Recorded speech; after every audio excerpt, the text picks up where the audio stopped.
Well, I didn't get much work done today. I need to get a run on. Seems I'm getting fatter by the day, and this Tough Mudder's coming up, so that's what I need to spend my time doing this morning.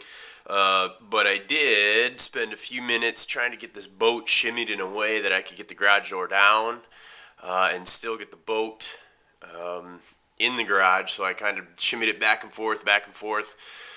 So that way I could do two things. I can still use my chain fall because that position is fixed up there, obviously. So that's why I can still use my chain fall to lift the engine and align it and things like that. And also have enough room back here to check my alignment bar. You can see that little bump out in my garage. So I could just barely have enough room to get that alignment bar in there. So I did spend a little time doing that. And I think I've got this, I do believe I've got this stringer riser, motor mount riser idea figured. You can see in here, I just set some blocks of wood there. The actual risers are going to have to be a little bit taller than those, but I just set those in there for now, just so I can set the engine down. But you can see in there, I got on this side I've got the starter, and on the other side is a bunch of stuff. So to get in there with some sort of drill with the engine in place, well, it's got to be next to impossible. If there's a way to do it, I can't figure it.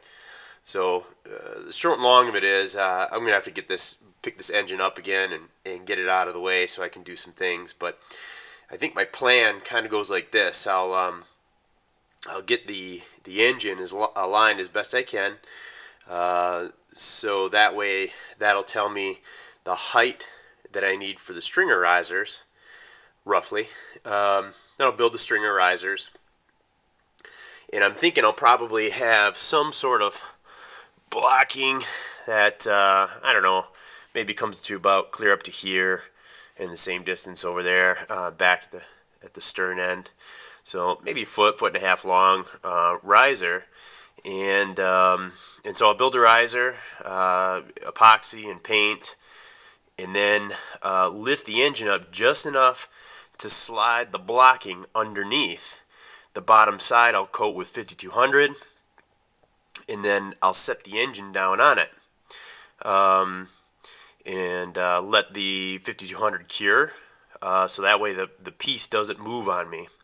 Well, the engine's sitting on it. I'll mark hole where I need to drill, just to keep it in place. So I'll probably drill, one fastener here, one fastener in the back, and then I'll also drill for the motor mounts, or a mark for the motor mounts.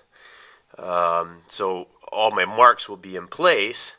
Then I'll lift the engine up, and then I'll have all my marks there, drill, so that way I can pre-drill, get it all ready to go, set the engine back down, and then actually lag bolt the engine into the stringer and the stringer risers. So that's kind of my plan, and the reason I have it laid out that way is my hope is I'll only have to pick up the engine one time.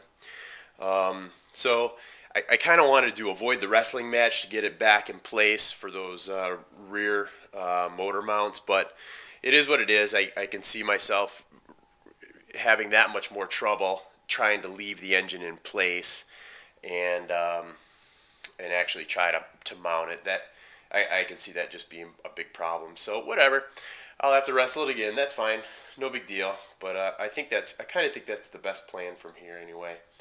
So that's the scoop. Boy, it does look good sitting in there. I'm pretty pumped about that, how that's in there. Fits nicely. I'm looking forward to moving on in this part of the project. I think this will be a lot of fun. All those connections, I can see that it's going to take me forever. I know that for now. Right now, that it's going to take me forever to make all the electrical and plumbing connections and running everything up to the helm. So that's going to be a couple months worth. Good for wintertime project, I suppose. All right, time for a run. See ya.